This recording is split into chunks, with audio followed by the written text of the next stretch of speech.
paper, turns the page, he writes the spoken word again, releases pools of untrapped blood to camouflage what's understood. Hey everyone, Shane at Read the Wonder. Super excited today. I got my first Il Meneghello deck in the mail today from Collect Tarot here in the US. So, where am I looking? I have my phone turned around the opposite way, so I'm looking over here if I'm looking in the camera, huh? Okay, so, ordered this about a week ago. Took forever to get here, or what? Felt like forever. Where? No, it is over here. Who knows what I'm doing today? I want to make sure I can look at you guys.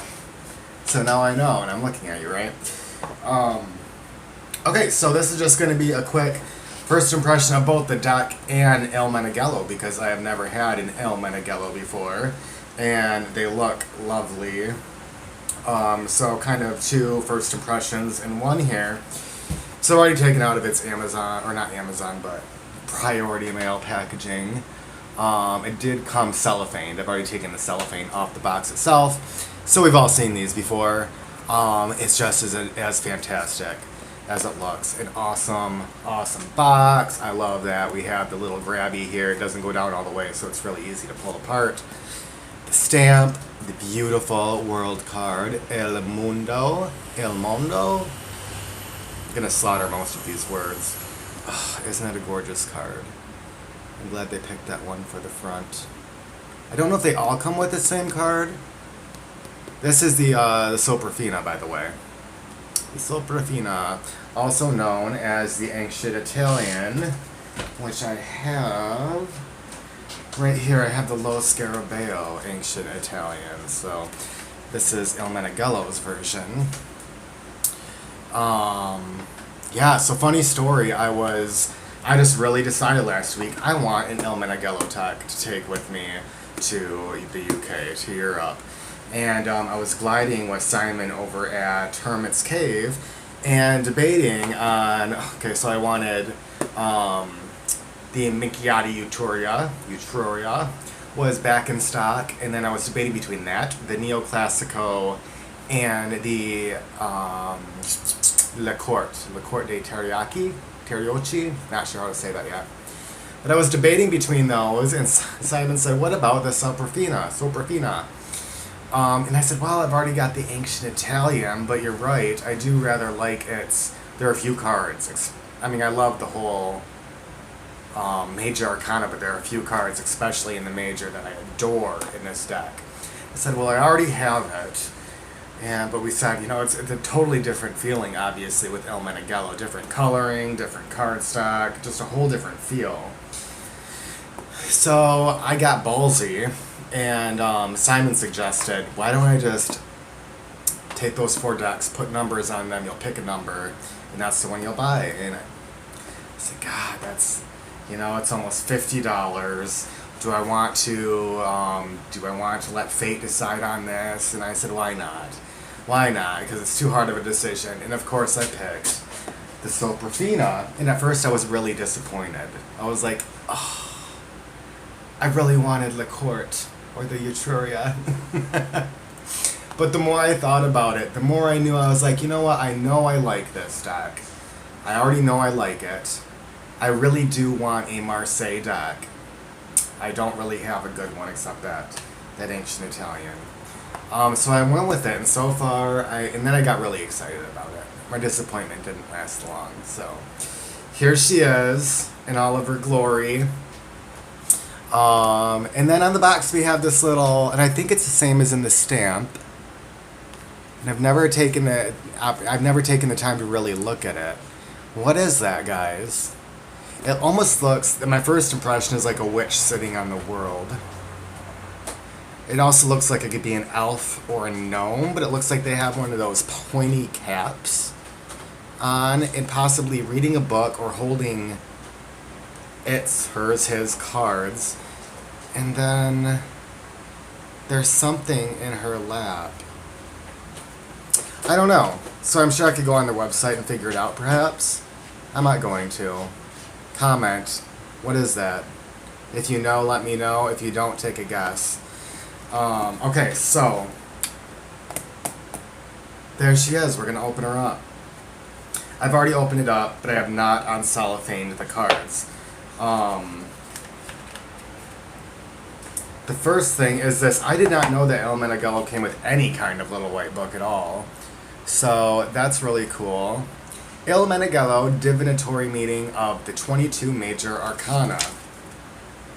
So that's really sweet that it comes with this little book. Very little book. What are tarots? We all know them. And then it goes into what the tarot is, the method for reading, an example of divination, and then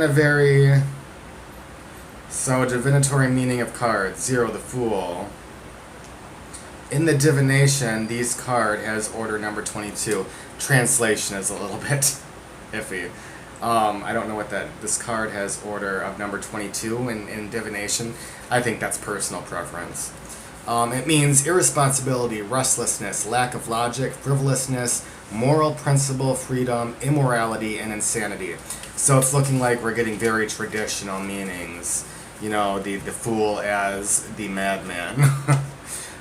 Which I can, there is a little bit of insanity in the fool and taking that risk. I like to view it a little bit more in the light, but it's definitely a meaning.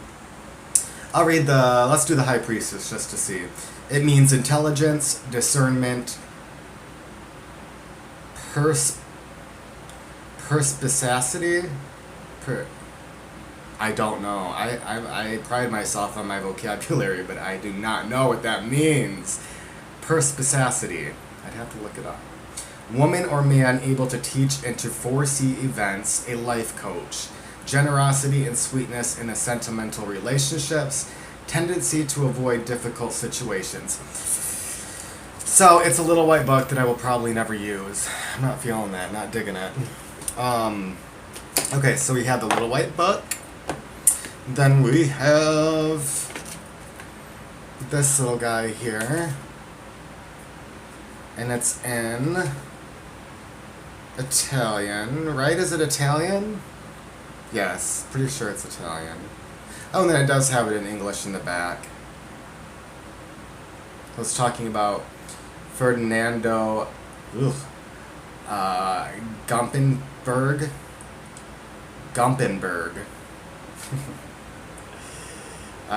So it's talking about him. Is he the Vendella Rocca? Gumpenberg and Precious Engravers redrew all the card decks, and in the 1830 he engaged Carlo della Rocca in reinventing the classical. I'm not doing this right now, guys. I was reading it out loud and not paying attention. My cat is scratching on the door wanting to be let out, which I typically don't do. 1 second.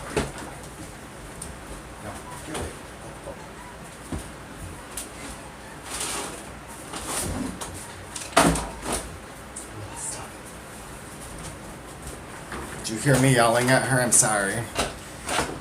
She's being naughty. Okay, so I was reading that out loud and not paying attention to a thing I was reading because I was annoyed with that. So that's talking about the creators, I'm pretty sure. I'll read it later. And then, of course, we have the deck in its cellophane. And then a little inside of the box there is the same printing of that mysterious person thingy. And then this says, this item is created by hand. Any imperfections or variations are due to its workmanship and are not to be considered as defects. All right, I love it. All right, guys, I got number 1059. Ooh, that glare is better over here. That's better. 1059. Alright, let's see if I can open this easily. Yes, thank you, Il Meneghello. Super easy to open. Here we go. Okay. So let's see how this. Okay, it is. We're starting from the front there. Maybe I'll move this just a little bit closer. That'll be easier for me. And I'll move a little bit closer. Okay. Oh.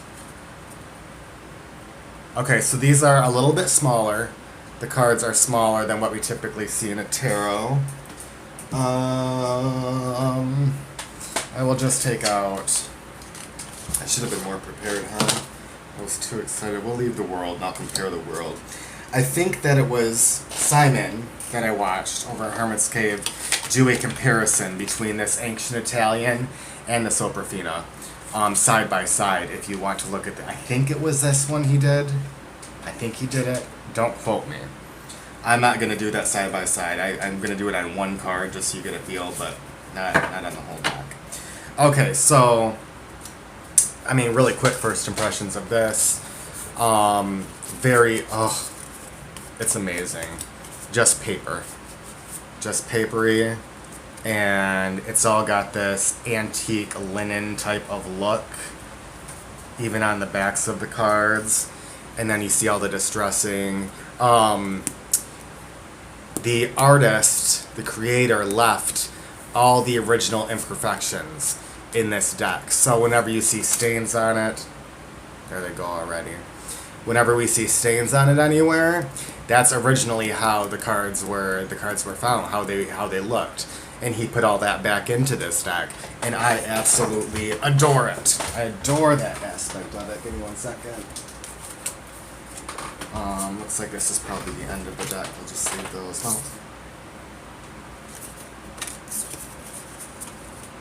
Yeah. Okay. So I'm not gonna do a super thorough walkthrough. We're gonna go through the major,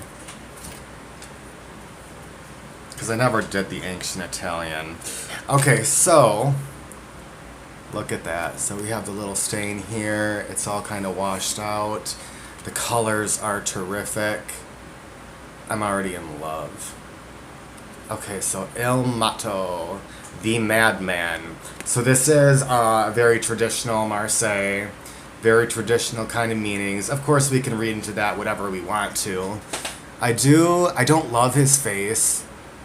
I think we're used to the youthful, engaging, optimistic face. And he's kind of old and haggard, but that works for me too. He's got kind of like this, he's got a little smile, I like it. And there is a little bit of the madman in all of us when we're engaging with the fool mentality. And I can't tell if this dog is biting his ass or if he's just jumping up. I don't care, I just like that he has a dog with him and his little satchel. And I don't know what that M is. M for Il Matto, probably. M on his back. He's a little bit tattered. I love it. He's disheveled, but he's still smiling, still moving forward, still looking for adventure. And there's madness in that. All right. The Magician. Il Bagatelle? I don't know. Okay, so again, very traditional. I don't really like this Magician. It is one of my least favorite cards, but because it is a historical reproduction, I don't mind it at all. This is how the creator did this in that day.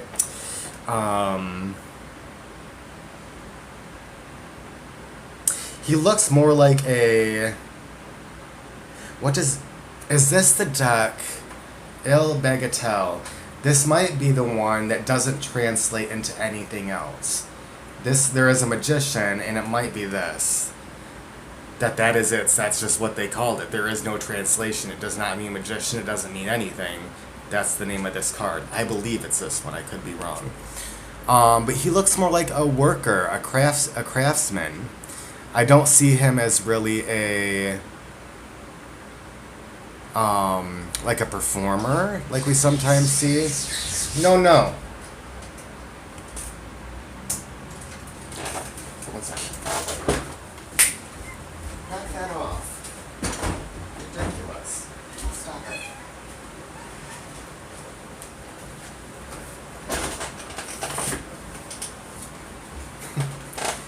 Okay, so I really like this. I really do like to see all of the elements.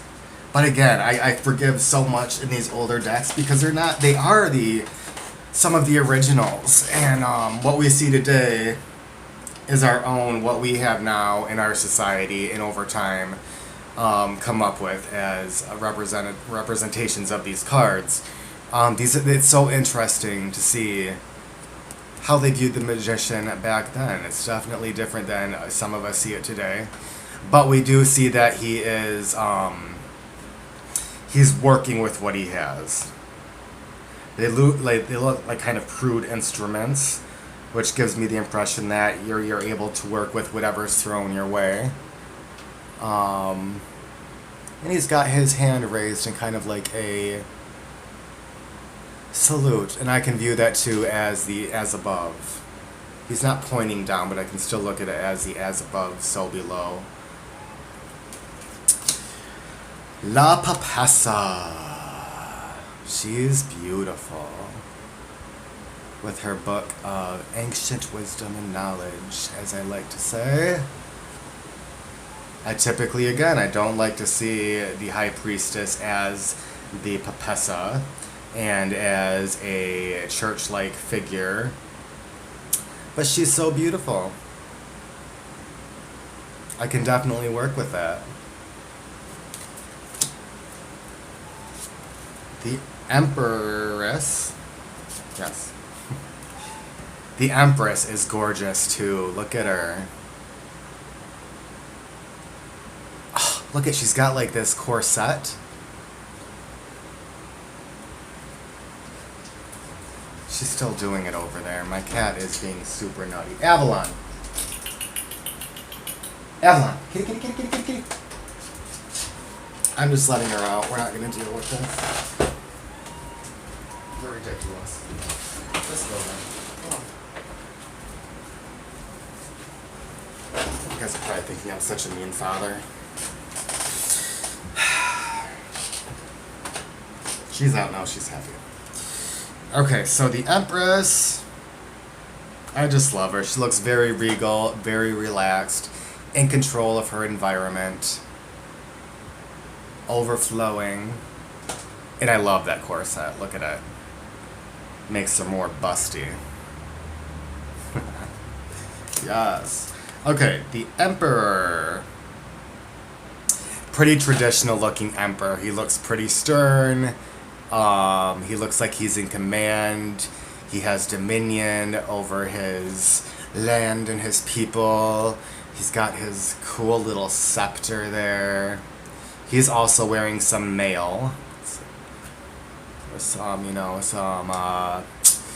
armor, it looks like. I dig it. And look at his arm is resting on this bird. I don't know what kind of bird that is. I love when I see animals in the major arcana. Yeah, I don't mind that Emperor. El Papa, the Pope. Okay, so it's very traditional Pope. What's that guy doing down there? Interesting. We have the triple cross there that we see a lot. We don't have the two pillars.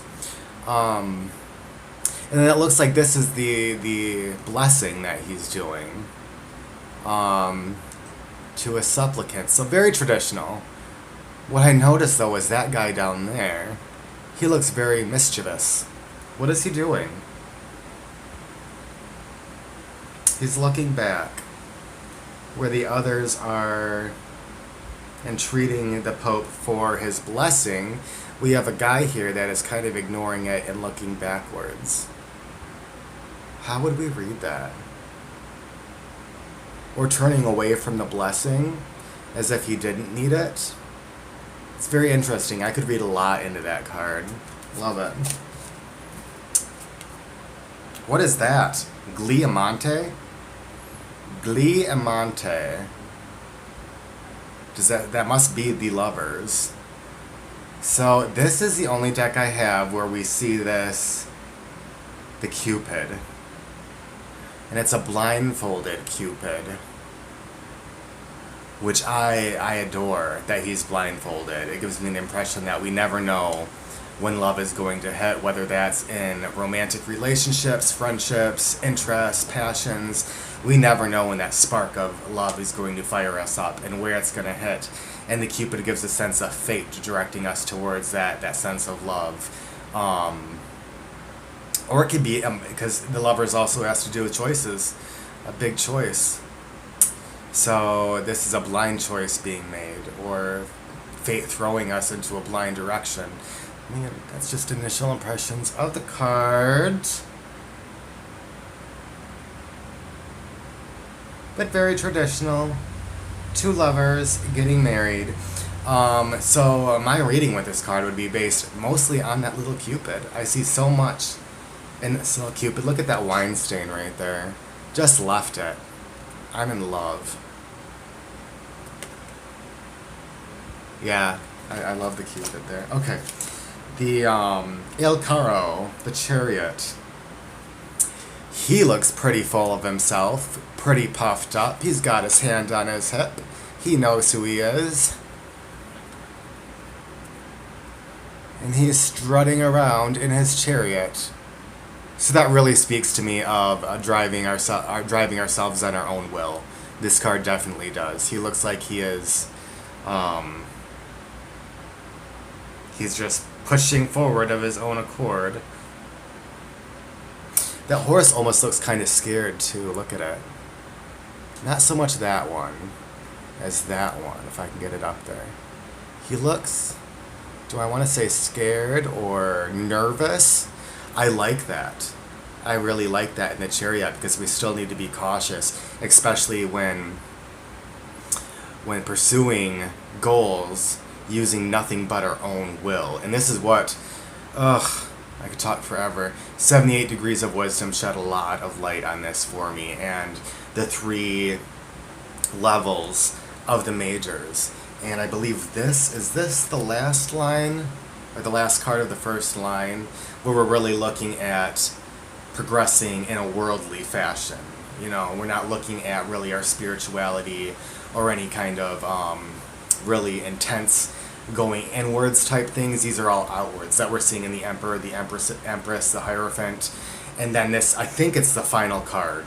And all that leads us to driving on our own will, which isn't always a bad thing if we know who we are, if we've taken the right steps, and we're driving forward, and we're pushing forward. That's a good thing. But like the horse shows, we also need to be cautious when doing that. And then we have Justice at number 8 in this deck. La Guistizia. Guistizia? I'm trying, guys. Justice. Traditional. Absolutely adore it. She's also wearing that corset, making her very busty. Woohoo! I do it. I love it. I love that she's got wings. I love the scales, the sword of justice there. Beautiful. The Hermit. Oh, God. Again, just could not adore it more. Look at this. Is not a lantern. I never realized this. It's not a lantern. It's like he is just burning something at the end of his stick. Doesn't even look like a candle, though maybe that's what it's supposed to be. But illuminating his way with his little makeshift fire holder. And he just looks serene and kind and meditative. La Eremita. Is that right? Probably not. Okay. Ruat de la Four. The Wheel of Fortune.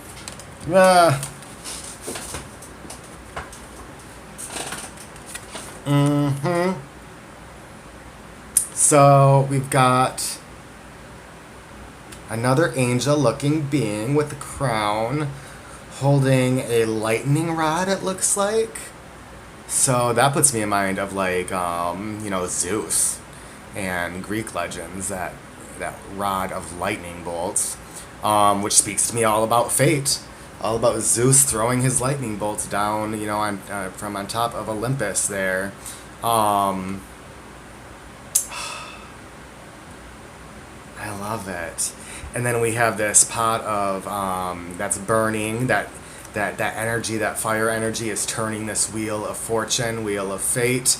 And then we have this, is that a fox? I would call it a fox. We have a fox trying desperately to climb up that wheel, get on top of the wheel. And that's what we're all doing, trying to outmaneuver, outrun, climb to the top of what fate has in store for us. And there's so much, I haven't, it's in every card, but greenery, and kind of, it's a little bit lush here in the backgrounds, and, some of them, not all of them. In fact, not. Maybe this is kind of the first time we're seeing it, but I love that. The ferns, the greenery, adore it. La Forza. This card, this concept used to really put me off when I saw women, or even, men, forcing a animal's, in particularly a lion's mouth open. I thought, well, animal abuse. I don't like to see that in my card, but the more I've worked with it and thought about it, I find it easier to work with. Taming our animalistic, more primitive side can be a nasty struggle. I've always viewed it as, I really like shadow work, and I don't view the shadow self as a bad thing at all. So coming into alignment with that. So I've always liked the, nice, peaceful strength cards that we see the woman petting the lion or having her arm wrapped, embracing it. But this is more that shadow side of sometimes you gotta get dirty, gritty. You gotta show your strength in order to maintain control of or overcome the more primitive side. And that is exactly what she's doing there. So I'm really getting in touch with those kind of strength cards. The Hermit, the Hanged Man, the Apeso. La Peso. He's not my favorite. We don't see the leg cross. That's my first impression, or what I've noticed about this card. His leg isn't crossed, as we see in a lot of hangmans. I know there's some significance in the crossing of the leg. I forget what it is, so that doesn't bug me. He almost looks kind of skeleton-ish, so I'm not loving him. So, one of the things that I see in the Hangman is taking, it is taking our time. It is having to sacrifice sometimes. It's taking a moment to breathe before moving on. And here the warning that I'm seeing in this card is don't take too long. He looks like he's been hanging there a while. He's getting kind of gaunt. He hasn't eaten, hasn't slept. Blood's draining to his head. So there comes a point when we're waiting too long. Life is passing us by. Even if we don't want to, we need to make a decision. And it looks like this guy probably needs to get down sometime soon and make that decision. Death. And it's not named. Death that shall not be named. I love this death card. I love it because we're looking at all of these material possessions being swept up with his scythe. We don't see any trodden humans or remains or anything because they're all gone. The only thing that remains is all this wealth. It's telling me we don't take that stuff with us. Even this artist, this art can last a long time, but even that is not infallible. It's going to disappear at some point. Even history fades. So we need to always keep in mind that the only thing that stays here is our worldly possessions. So what does it matter, right? Love it. La Temperan. There is no ints at the end of this. La Temperan, so temperance. Mixing her jugs. I like now when I see the water going off to the side, it really implies some kind of magic, some kind of divine mixing in with there, some kind of, it's not dropping. Gravity is not doing its job here, otherwise it falls straight to the ground. It's moving over. And I love seeing that kind of, the magic that I see when I see that in the Temperance card. I love the flowers down here, the greenery again.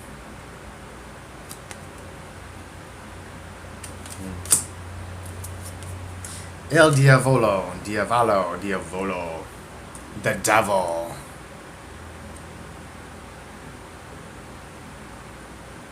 I'm looking to see if I can see his junk. Such a nasty way to say it, but that's exactly what I'm doing. Am I not weird? I can't tell if that's it or not. Is that his pee-pee? Who cares? Really, look at that devil. He looks just nasty. Just nasty. And then we have creatures. He's stomping on this one. It almost looks like a really malformed unicorn. Or like a unicorn and lizard mix. Because he's got the... It just looks like a big lizard with a horn. Some kind of snake here. This other thing is just grabbing onto his leg. But he's got little horns implying that he's some kind of demon. So that's interesting. We don't see being humans in this devil card like we normally do. We see more of the hell, the ruler of this fantasy called hell. And how it just eats us up. He's just trodden all over us. And that's what our lusts and our desires do if they are unchecked and they are not being used or manifested in the right ways. That's what happens to us. This. La Torre, I'm not sure. But the tower. Very traditional tower. But where we see one person... I love it. There's actually one person still in the tower. And it looks like they're going like this. When is this going to be over? And then we've got another person falling, and then we've got one already fallen, already laying on the ground, perhaps dead, perhaps seriously wounded. I love it. I love it. It kind of gives me the impression that these kind of life events, when everything is fallen apart like we see in the tower, I like the lightning. Reminds me of Zeus again. Weird, right? Because this is not a Greek mythology deck in any way. But the hand of the divine. And we see lightning and a ton of decks, so why is that reminding me? I don't know. But so it's a divine interference, a divine happening. The tower, it's something that's really ripping us apart right now. This is reminding me of the different choices we have. We can sit there calmly and accept it. Like she is, just like, okay, here it is. This is what's happening. It can leave us falling, gasping for air, afraid of what's going to come next, afraid of when we're going to hit the ground, destroy us. This guy, it's just changing files, which is fine. This guy has been he's been hurt by it. He's been torn apart. Hopefully he has not died. He has a chance to be revived. So that's just really putting me into mind of the different ways that we can react. In the different ways that, fate can affect us too. Maybe these people didn't have a choice. Maybe he was in the window, standing on the ledge when this happened. And she was safely inside. So it can all be left up to chance when these tower events happen. This is one of my favorite. This is probably my favorite star card ever. Ever in any deck. I love this star card. I love the woman. I love the wrap in her hair. The artwork is just so artfully done with her being nude. I love it. Look at this little owl up here. Nothing. This card just speaks to me of hope and patience and relaxation and breathing in the starlight, the sense of just enthusiasm and waiting for the next big thing to come and just maintaining until then and relaxing. There's no card that's ever given me that feeling more. And again, I just love the depictions of nature in this card. I love the stars, just gorgeous. And the moon, I love the moon. I don't know if it's my favorite moon, but it must come close. We have everything that we typically see. Except the crab is on, or whatever that is. It's not a crab, a lobster is on a disc. It almost looks like a dinner plate, as if it's ready to be eaten. I don't like that thought. So I don't know what that is, but I love the dogs.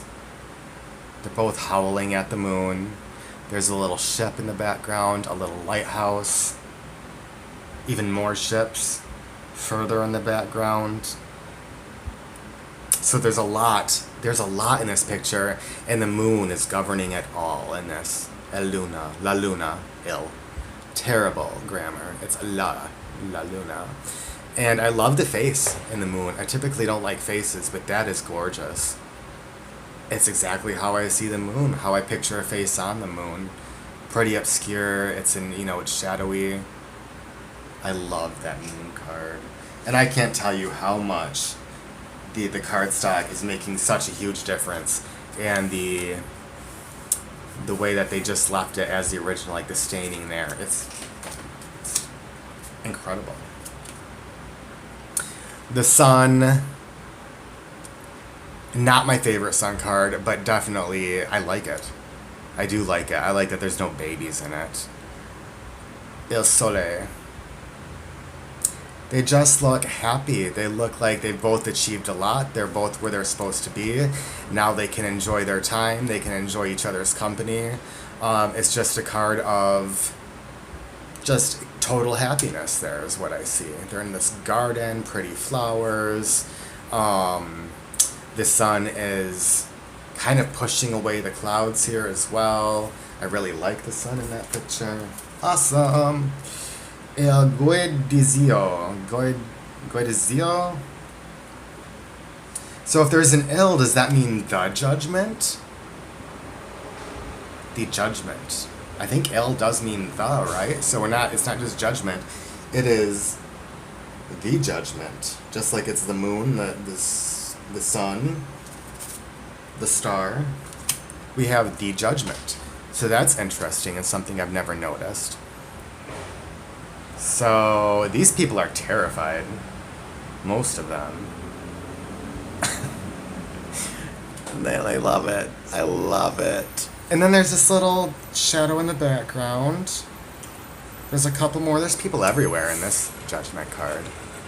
But the judgment, or as I like to call it as well, the rebirth, the reckoning, I view it as judgment of looking at what we've learned, how we've applied that knowledge, how we've grown, and are we ready for that rebirth? That's what I see when this card comes up, is there's a chance for something new to happen, but only if we've taken lessons from the past. Have we learned what we needed to learn in order to move on? And the angel is beautiful, just a beautiful card. And then we have el mundo, however, the world. She's a gorgeous world figure. We have the angel, we have the evangelists, but we have the animals, and I do love animals in the world card. Very traditional, but it's just gorgeous. So it works for me as the world. And that's the one that I pulled out that I'm going to compare. So size-wise, I'm doing better than usual with this. Much smaller than this is a low Scarabeo deck. Much smaller, but I love the size. I love the size. And then you guys will see, I mean, this is just stark white. They do try their best, don't they? There's little blips in there, like they tried to make it a little bit vintagey, but it didn't work super well in that deck. It's glossy. The colors are very bright. Simon, you were right. This deck here makes a world of difference. So if you're struggling to connect but want to with the Ancient Italian, get the Soprafino for an extra $20. Come on. Ugh. Everything about it is superb. And the coloring, it makes a ton of difference. Tons. Okay, so there is my initial impression of the Soprafino. It is the Soprafino. See, I've been saying Soprafino. I thought that maybe Simon has been calling it the Soprafino. It is the Soprafino. Tarraco Soprafino. I didn't show you that on there. So, sorry. It's not the Soprafina. Soprafino. Would that make it masculine? With the O on the end? In love with it. And, I mean, I'm not even going to go through. I guess I'll show the aces really quick.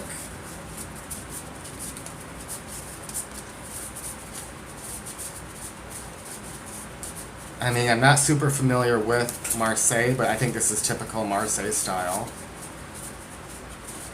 And typically I don't love it, because when you see Marseille, and I had just was talking to Simon, again, about this, and about my aversion to Marseille decks, and I couldn't quite pinpoint what it was. I always found it too garish for my liking. And it's not that the colors are so bright, although that's sometimes what it is. It is the color combination and the brightness that I don't like together. The red, blue, yellow, all together, bright. I'm just like, no, I can't do it on Marseille decks. This is 100% different. Cups, swords, coins, pentacles, wands, clubs. Look at the nature that we're seeing in that wand, the sprouting, a new life on it. Oh, yes. I love it, guys. I love this deck already. But that is what we see, and that is what I'm already picking up on in this deck. It's not overly done. It's not overly saturated. It's not too bright. It's really toned down. This will be my Marseille deck that I use to learn with. I absolutely adore it. I don't even need to go through these to know that I adore everything about it. It feels old, vintagey. The colors are very muted, but they just feel natural. It's a great size. The one thing I'll struggle with is the corners and wanting to round them. I've never seen anybody round their corners on an Il Meneghello deck, and I probably won't. I think I can deal with it because I think the corners also give it a sense of oldness. So I think that I will leave them unrounded. I think I can get past being bugged by it. You're not going to be able to see this, but I'll give you my impression on... So they're not going to be super easy. I can't bridge them. I'm not going to want to bridge them.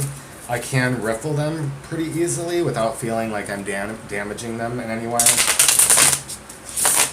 And I can bridge a little bit. I would just have to be careful doing it. I probably won't do it a ton. This card stock is to die for. The corners aren't bugging me super bad. They're not that sharp. I mean, they are. But I think it's the cards are not so large that they're digging into my palms when I'm shuffling. They're kept small so that they're really easy just to grab at their ends. So they're not digging into my palm or anything. And they shuffle like a dream. So there it is, guys. I love this Soprafino. I love Il Meneghello already. I have no doubt that in my future I will get their Letruria and their Le Court. I may even order another one today. 90% sure. So, I probably won't get a lot of votes by the end of the day, but if I were to order one tonight, guys, vote. Vote. And I'll probably put something up on For Love of Cards. The Minchiati Utruria or Le Court de Chariot. I need to figure out how to say that.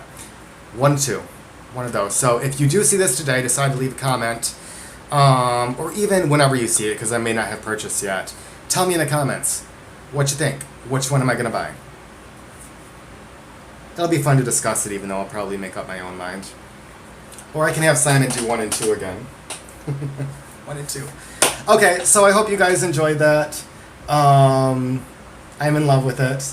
For the extra, I used to think $40-something was so much for a deck, and now it doesn't bug me at all. That's just me. But we spend $20-$30 on mass market decks. So if you're into any of the decks sold by Il Meneghello, for the extra $10 to $20, guys, 100% hands down worth it. You will not regret it. I certainly don't. That's all I got. Thank you guys for being here and watching.